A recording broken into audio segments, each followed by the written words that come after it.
No, the suit is as far as it goes. Welcome, everyone, sisters, brothers, friends from every corner of our great state. My name is Rick Lucas, and I'm the proud president of the Ohio Nurses Association. Our union has stood as a mainstay of hope and advocacy for nurses and healthcare professionals, tirelessly fighting for the rights and welfare of those who dedicate their lives for caring for others. Our legacy is built on the struggles and triumphs of those who came before us, and today we carry that torch forward. Fueled by the collective power of our voices and the unshakable belief in our cause. But let us not mince words about the enemy standing in our path. Greedy healthcare executives and their high-priced lobbyists, backed by the Ohio Hospital Association and the Ohio Chamber of Commerce, are the architects and the barriers we face. They wield their deep pockets and dark money political groups, not in the service of patient care or worker safety, but in the relentless pursuit to maintain their stronghold on our healthcare system, prioritizing profits over the well-being of patients and those that care for them. These adversaries have shown time and time again their willingness to undermine our efforts, to derail progress, and to silence the voices of nurses and health professionals across Ohio. They lobby against life-saving legislation like House Bill 285, which promises safe staffing, quality patient care, and dignity in our profession. Yet in the face of this opposition, we stand stronger, more united than ever. The power of our collective strength is the antidote to their greed and manipulation. Let it be known that we are not intimidated and we are not deterred. We will not be silenced. For every dollar they pour into their campaigns of misinformation and opposition, we respond with the strength of our convictions, the justice of our cause, and the undeniable truth of the experiences of the bedside and in the field. Let this rally serve as a declaration of our resolve. We call upon every nurse, healthcare professional, and ally to join us in this fight. We march forward not just for ourselves, but for every patient in Ohio and for the dignity of our profession and the future of healthcare. ONA, united with AFT, nurses and health professionals, is leading the charge, setting the stage for victories that will echo across the nation, safeguarding patients and changing the landscape of healthcare for generations to come.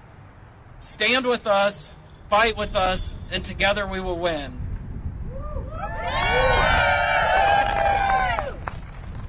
Now I would like to bring up our bipartisan brotherhood of legislators who have sponsored House Bill 285 and who are committed to seeing this bill through the unnecessary and arduous legislative process. Please welcome State Representatives Haraz Gambari and Elgin Rogers.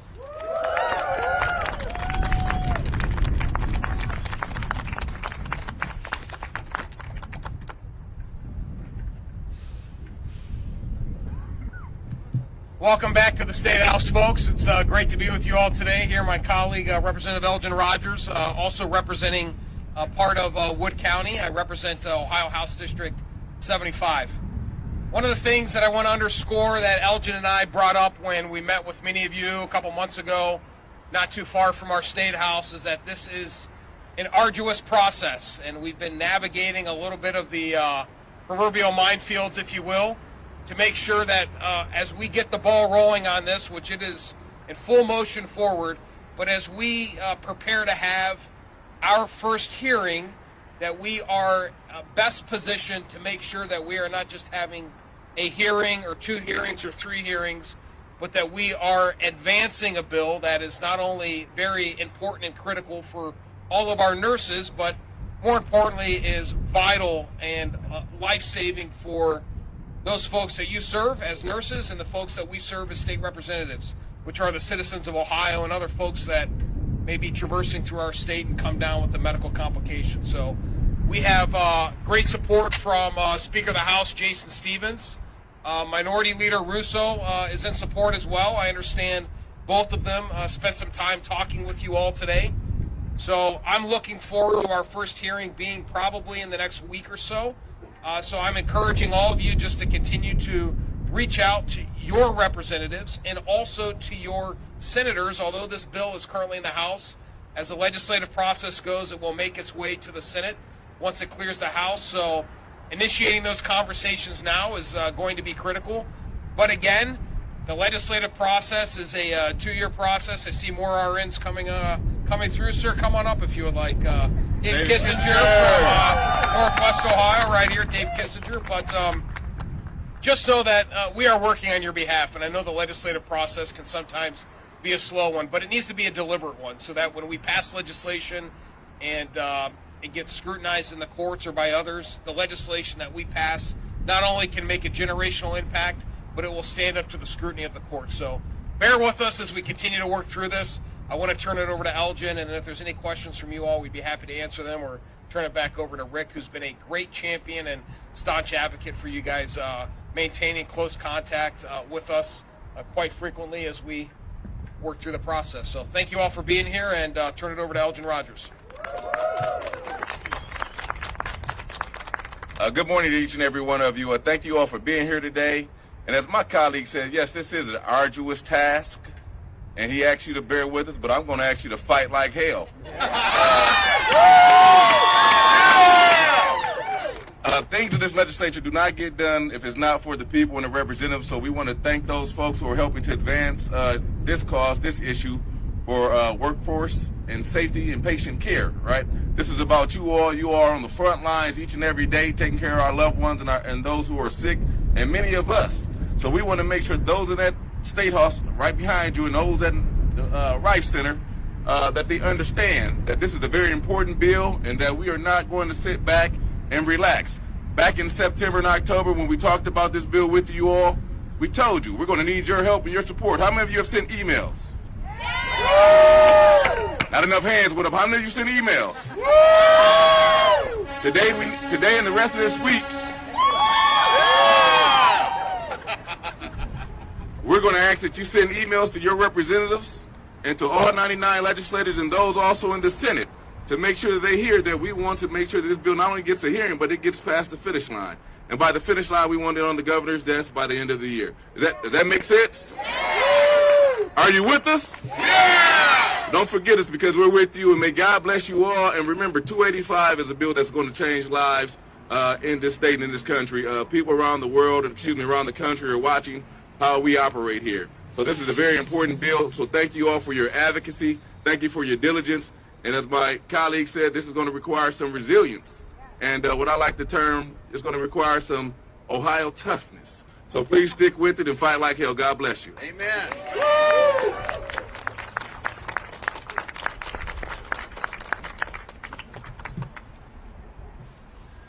All right, let's give it up again for the representatives for carrying our legislation.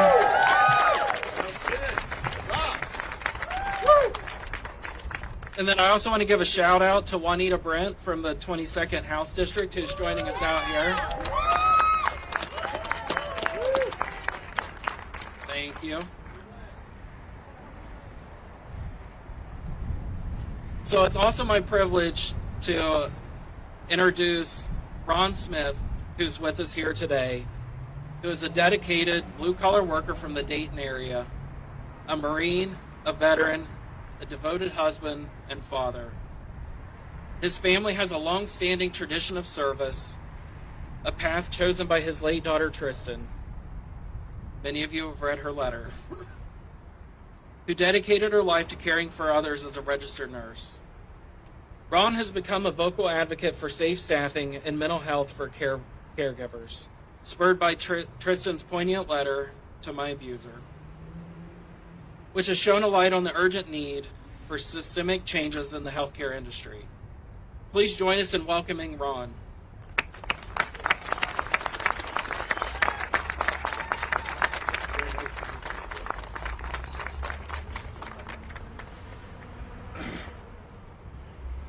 Hello. Thank you for coming out. My name is Ron Smith. I'm not a healthcare worker. I'm not a hospital administrator or a lawmaker. And I'm certainly not a public speaker. But I am a father. I am here today in memory of a cherished life lost. My daughter. She was a dedicated nurse who knew her entire life this was a calling. Tragically, it was this call to care for the lives of others that took Tristan 9 months ago. Tristan was overwhelmed and crushed by the very system she hoped to uplift. Like many of her colleagues, she faced unbearable working conditions, staffing shortages, and a dire lack of support.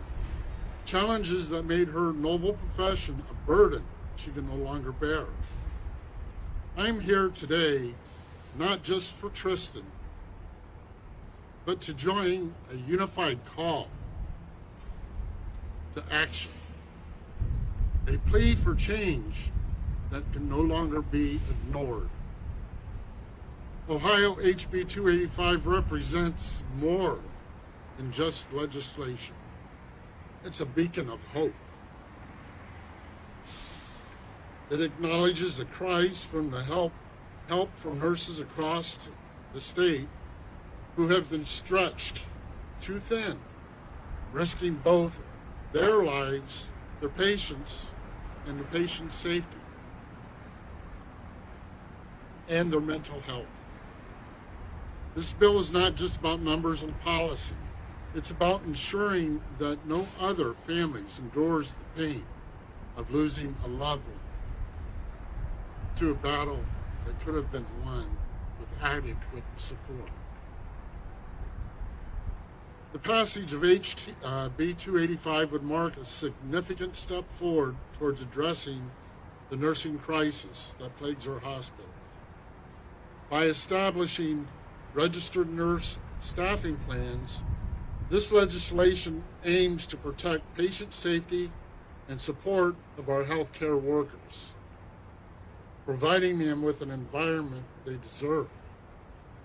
Moreover, nursing student loan to grant program within this bill is a testament of the commitment to nurturing the next generation of nurses, ensuring that they are welcome into a profession that values their well-being and contributions. We call on our lawmakers, healthcare administrators, and our community to support HB 285. Let's honor the memory of those we've lost by making this tangible change. Let's ensure that our nurses have the resources, support, and respect necessary to thrive in their critical roles. Together, we can build a healthcare system that truly cares for the caregivers, ensuring that no other nurse feels so despairingly alone that they have no other option but to walk away from the profession that they once loved. Thank you for standing with us today. Let's raise our voices for change, for hope, and for the healthcare of Ohio. I call on Governor DeWine to read Tristan's story, read this bill, support what we are trying to accomplish. Thank you.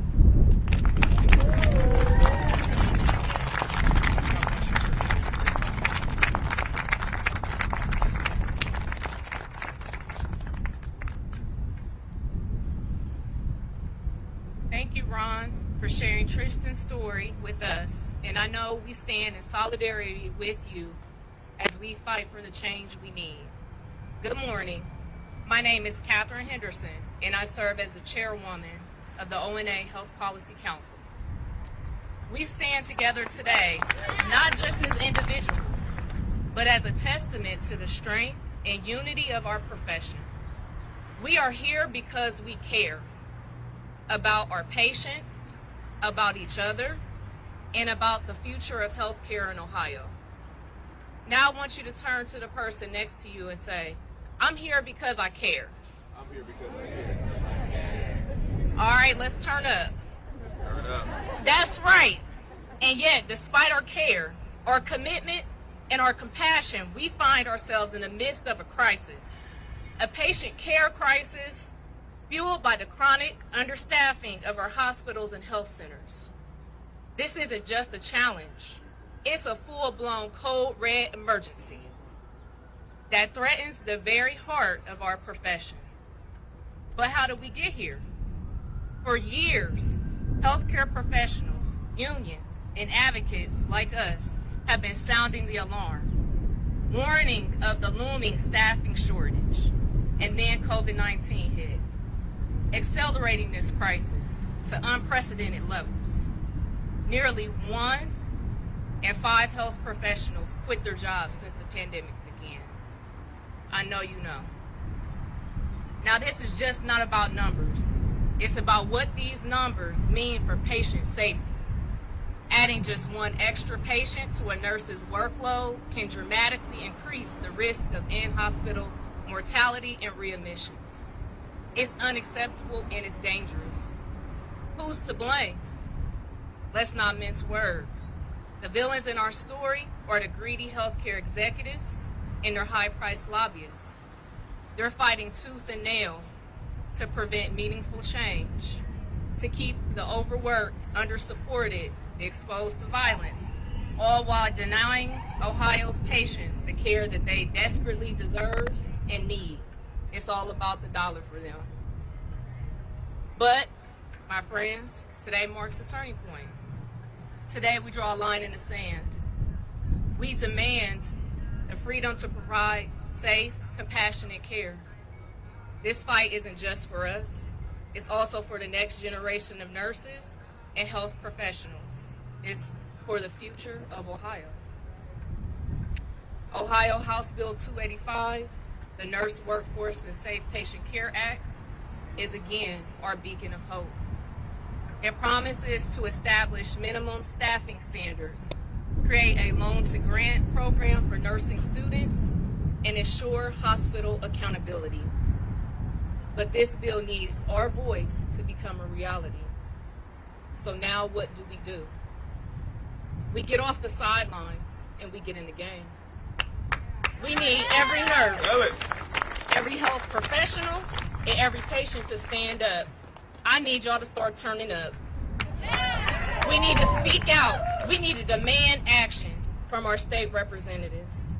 Let the people in the State House hear us right now. Let me hear you say, safe care saves lives. Vote yes on 285. Safe care saves lives. Vote yes on 285. That's the spirit. Together, we can transform our healthcare system into one that truly values the health and safety of both patients and health professionals. But it starts here with us right now. Thank you all for standing up for what's right. Next, I'd like to introduce Melissa Cropper. Melissa serves as the president for the Ohio Federation of Teachers, the secretary-treasurer for the Ohio AFL-CIO, and the vice president of the American Federation of Teachers. Please welcome Melissa. And thank you for sharing with us in that way.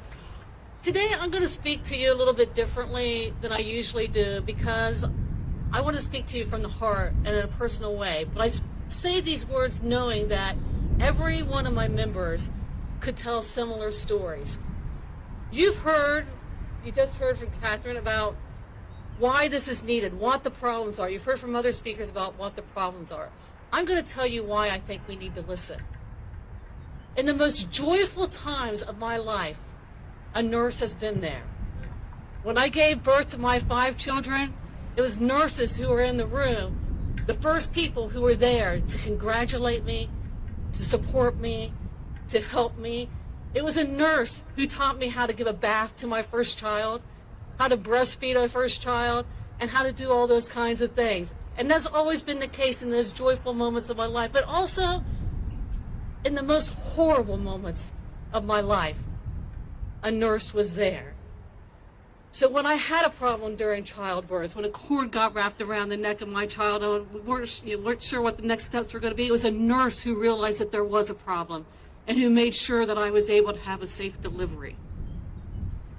When my 14-year-old son was diagnosed with cancer, it was nurses who took care of him. And it wasn't just nurses who were taking care of the physical needs of my family, they were taking care of the emotional needs of my family too. There to hold my hand and the hand of my husband. They're there to give us comfort and support and encouragement. And when my son received his last chemotherapy treatment, it was nurses who lined the hallway and sang to him as he left and gave him those moments of joy to celebrate. When my grandchildren had a horrible home accident and had severe burns on their bodies, again, it was nurses who taught my daughter and her son-in-law how to take care of those burns and help them heal. But again, not just the physical, it was also nurses who kept them from falling so deep in despair that they felt like they couldn't go on. It was nurses who gave them that support and encouragement. And now, again, in another trying time of my life, when I have a mother who is in memory care, it's nurses who are making her life comfortable and making her time there enjoyable. And even again, little things that go beyond physical care. She lost her phone. And it was a nurse who called me and said, keep calling that number, and I'll keep looking for that phone. And she helped her find her phone in spite of all the other work she had to do. My mom was calling me at 3 o'clock in the morning, confused and upset and not knowing what to do. I called the nurse, and the nurse said, don't worry about it. You call me anytime, and I'll go down there and comfort her and make sure she feels safe. So when nurses say to me, we need help, I listen, because they have always listened to every concern that I have ever had. And when nurses ask me for help, you better believe that not only am I going to help, but I'm going to tell everyone in labor that we need to help, because they all have asked nurses for help before and received that help. And when nurses demand the passage of a bill like this, you better believe they're going to have the support of the Ohio Federation of Teachers and the Ohio AFL-CIO, because again, they have always done anything that we have asked them to do. So from my heart, I am saying to all of you, thank you for always being there in moments of joy and in moments of despair. And for always having our backs, we will always have your backs.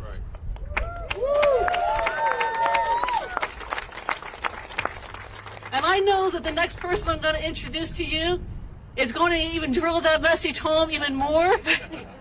Because we have with us today the president of the American Federation of Teachers, who spends every waking moment of her life supporting nurses and teachers and all kinds of workers across this country, understanding the needs of people in the workplace and dedicating her life to making sure that our issues are elevated, that we have not only the resources that we need, but that we have a strong voice out there advocating for us and making sure that our issues move forward. So please help me welcome President of the American Federation of Teachers, Randi Weingarten.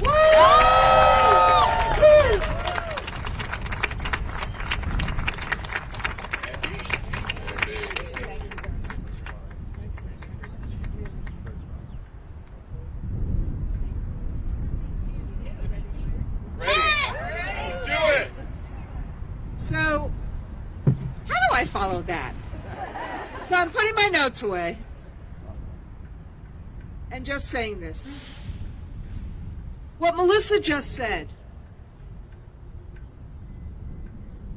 every person in America who has had enough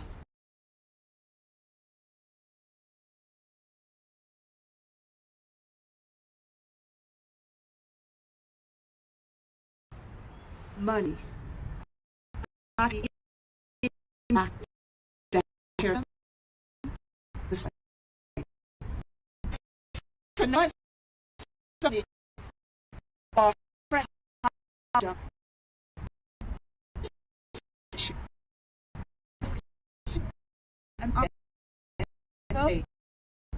This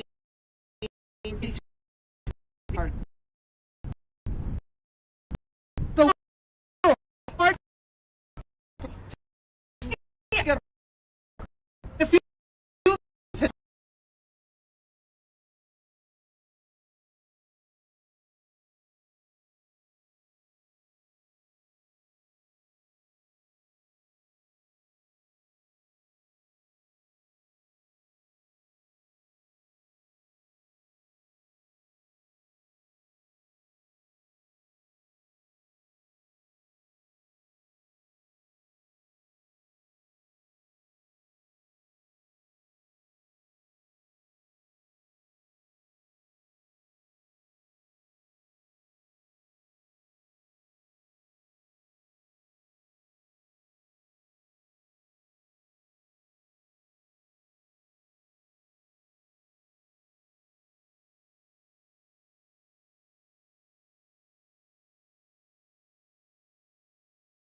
social studies teacher.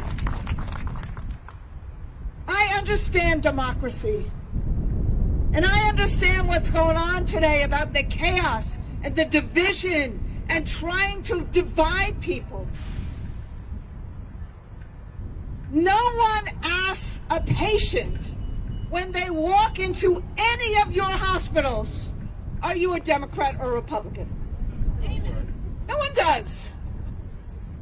And frankly, they'd be fired if they did. No one at the bedside, there is not a medical person I know who's ever at the bedside said, oh, give me your voting card before I pay attention to you.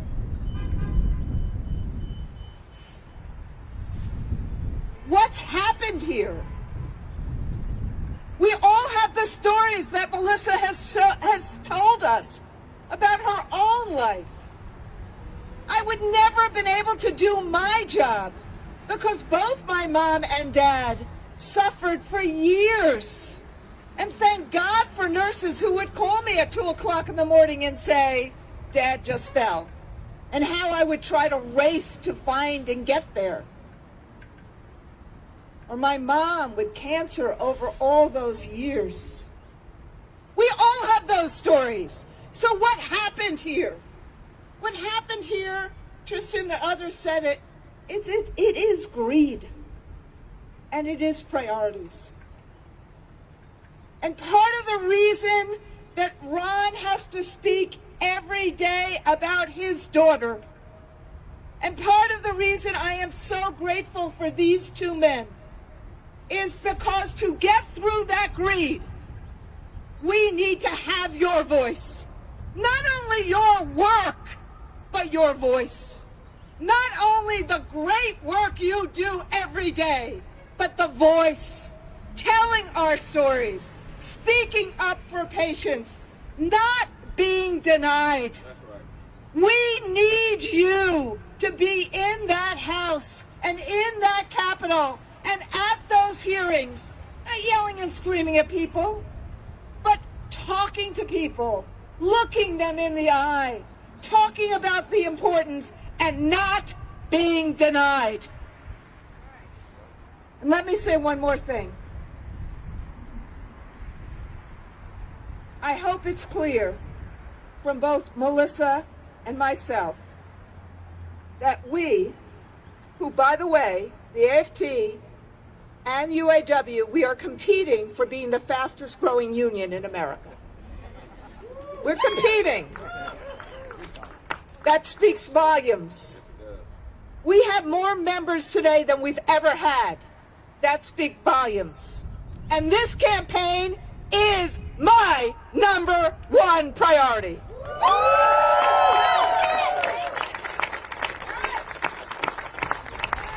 Last year, we had 3 campaigns that got to the finish line in terms of ensuring state staffing. I want this to be the 4th. And given Ohio, it's going to be the best. But, and this is where I'll end, let me just say this.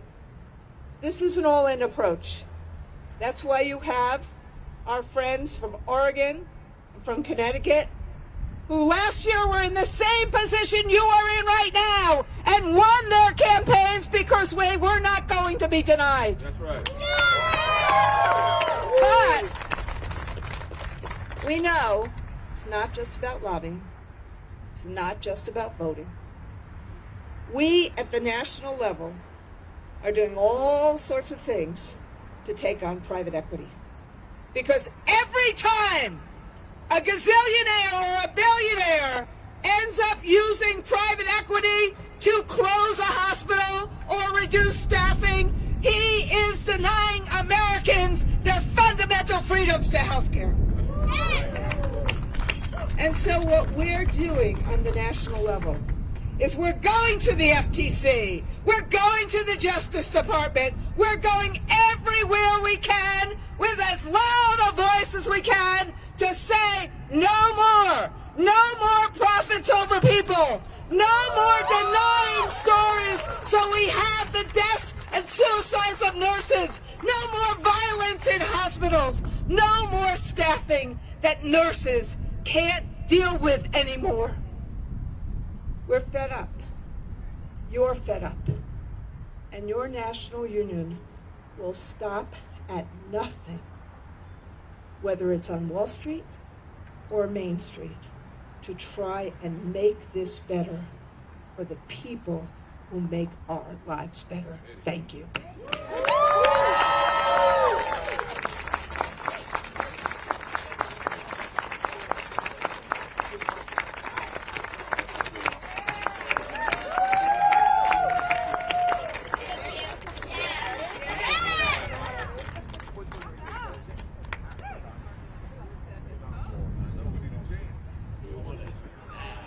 What do we want? Safe staffing! When do we want it? Now! What do we want? Safe staffing! When do we want it? Now! What do we want? Safe staffing! When do we want it? Now!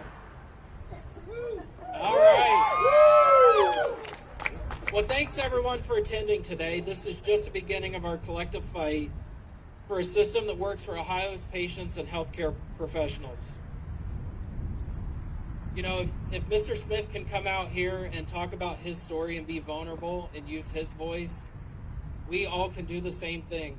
So everybody should leave here today and call their lawmakers. They should write letters and push their coworkers, their peers, their families, everybody to push back on this greedy system to make things work for Ohioans. If you've registered for Lobby Day, we look forward to seeing you back inside momentarily. And for everyone else who came for the rally, have a safe drive home, and we'll continue the fight. Thank you all.